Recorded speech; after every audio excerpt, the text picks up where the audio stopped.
Hello everyone, welcome back to our YouTube channel. We are back with another tutorial for V-Ray and SketchUp. In this video, we'll be seeing how to use our V-Ray for objects to get a realistic grass render in V-Ray. So let's get started.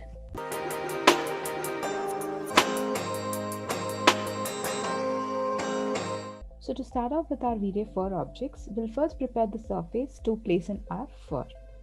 Firstly, the surface which we are creating should have a white surface on top. Otherwise, the fur which is generated will be on the lower side. So make sure your white surface gets on top.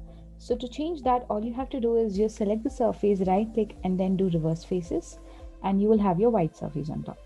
So this is the first thing what you do, that is creating your surface over here. So the next thing what we can do over here is add in a few contours to make the surface look more realistic. So we'll just be dividing the surface and then we'll go to tools and then choose a sandbox move tool to create artificial contours.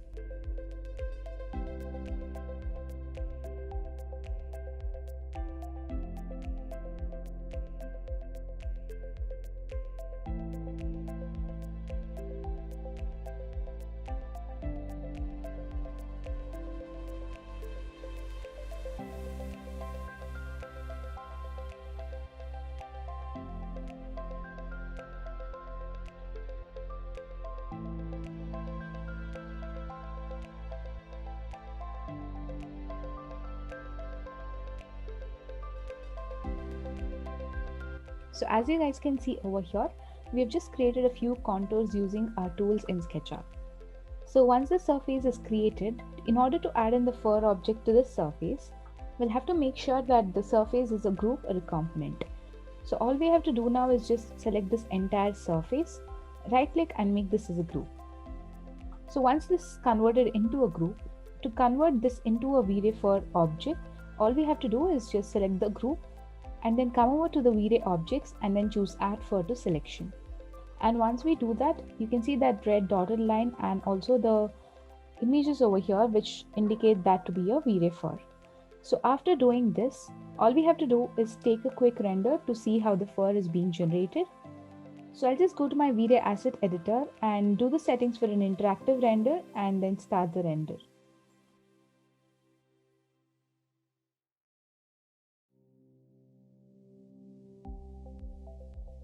In order to see this a little more clearly, we'll just zoom into one of these sides and then have a close view.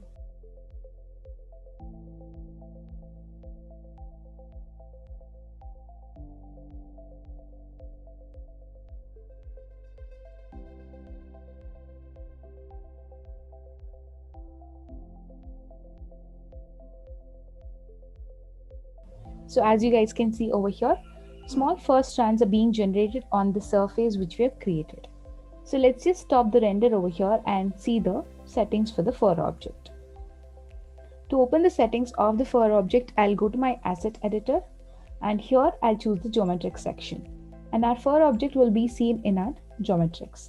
So select the fur object and open the right flap for the settings of your fur. So once you do this, you will be able to see in a few parameters for the fur object over here. So first, let's go and add a material to this. In order to add a material to this fur object, all we have to do is just go to the material section over here and slide this bar to check the material. Later, choose the material tab and the none option over here and you will get in a drop down. So in this drop down basically, you will be able to see only the in model materials. In order to see a grass material over here, we'll have to now add our grass material to the in model materials. So just go back to your material list over here and choose your default materials. So here click on the drop down of your materials and then choose your ground materials where you'll find grass. So just select and drag and drop your grass material onto the list and choose the size of the grass in your default tray over here. Later, come back to your geometrics and your fur object in order to add a material to it. So now select the none option and then you will find your grass material being added to the list. So just click on the grass material over here and then close your asset editor. So now just take a re-render to see how the material is being applied. So I just click on interactive render.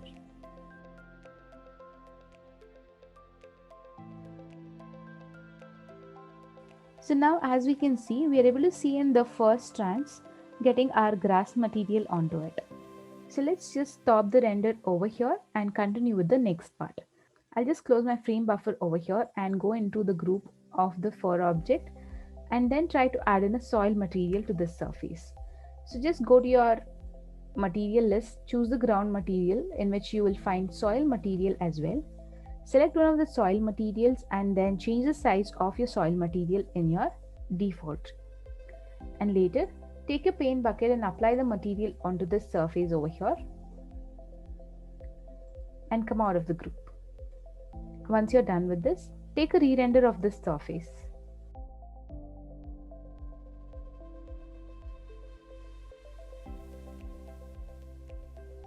So now you can see that how realistic your grass and the surface below looks like.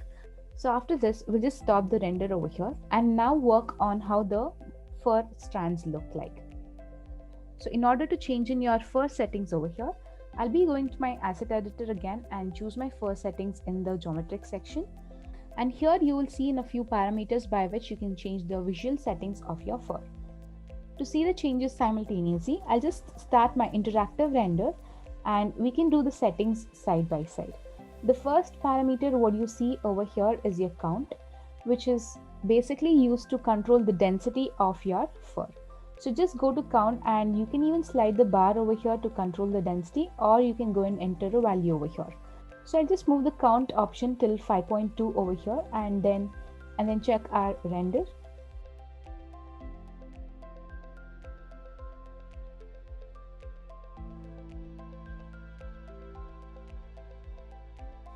So with the count being 5.2, you can see that the fur is a lot more denser over here. So in order to change in the density of the fur objects over here, we'll go and reduce the count option to say something which is around 2.5 and then take a render again.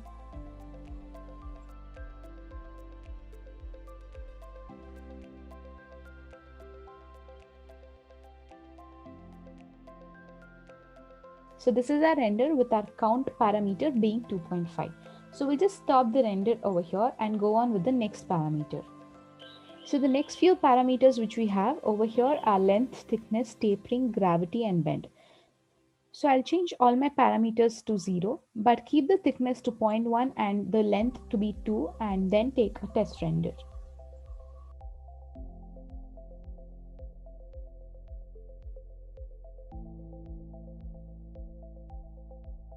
So I'll first stop the interactive render which is in progress and come back to the parameters section over here. And for a grass render over here, I'll reduce the thickness of my fur to be 0.05 and then go to the tapering section. The tapering option is nothing but the sharpness of the fur in the tips of the fur or the thickness of the fur in the bottom. So we'll be adding a tapering value for this. So the next parameter we have over here is our gravity option. Gravity and bend values work hand in hand, wherein they help you to give a bend to each of your fur strands over here. So we'll be selecting the gravity option and then give a gravity in negative to make the fur strands straight. Give the gravity in the positive value to make them bend.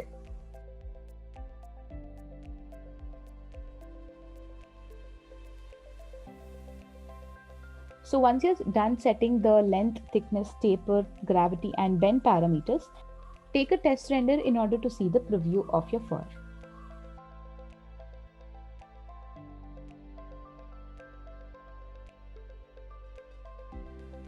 So as we can see over here, the fur strands have become a lot more thinner and shorter since we have reduced the thickness and the length parameters, and also are sharp at the tips because we have increased the tapering value over here. So now we'll just go and edit the bend option in order to give a slight bend to our fur objects. So let's change the bend parameter to 2 and then see how the render looks.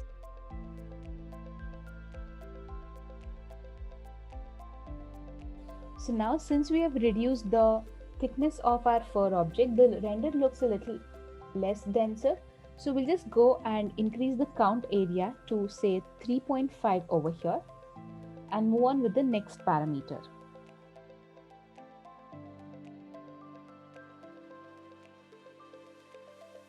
So this looks a lot more better now. So the next parameter which we have over here is our global scale and our knots.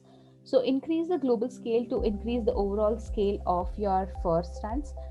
So now as we increase the global scale from 1 to 1.44, you can notice that the length thickness of the fur is slightly thicker than the previous render for the same values over here.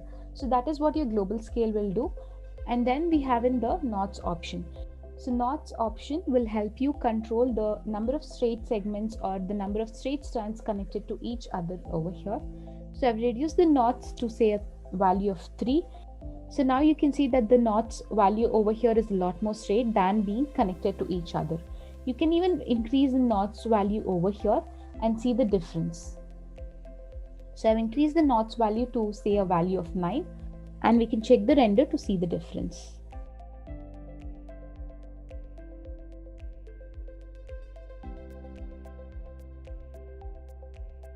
So now, as in how we change the knots value over here, we can see that there is irregular bend and the fur objects are being connected to each other. So we'll just reduce the knots value to around 5 and then move on with the next parameters.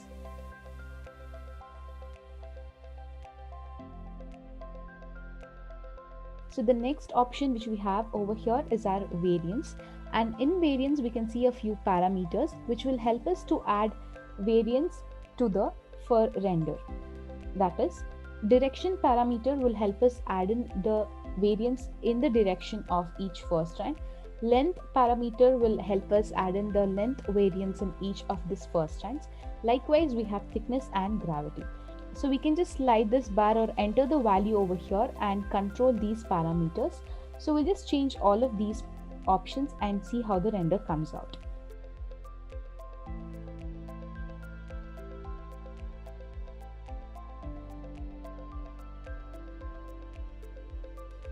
So now we can see the difference in the render basically.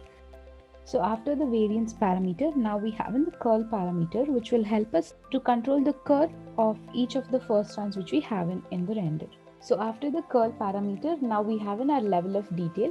The start distance specifies the distance from the camera at which V-Ray will start implementing your level of detail, and the rate option determines at which rate your level of detail parameter is applied to your render. So the next option which we have in here is our materials, which we've already seen, and the next option we have in here is our gravity direction, which is specifying our gravity for our x, y and our z axis respectively. So we can change these values over here in order to change the gravity in each of these axes. So once you're done with setting all of these parameters, you can now go and take a test render to check how your render looks.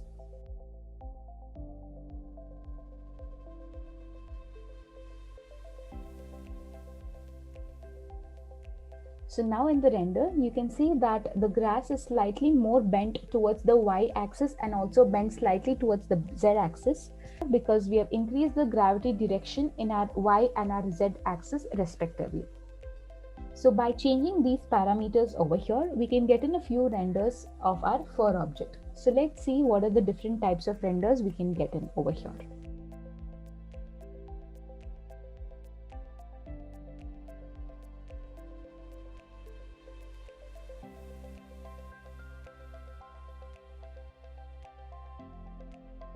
So these are the different ways to get in a realistic grass render using our fur objects. Hope you guys liked the video. Please feel free to ask your questions in the comment section and also leave your recommendations for the upcoming videos. Thank you.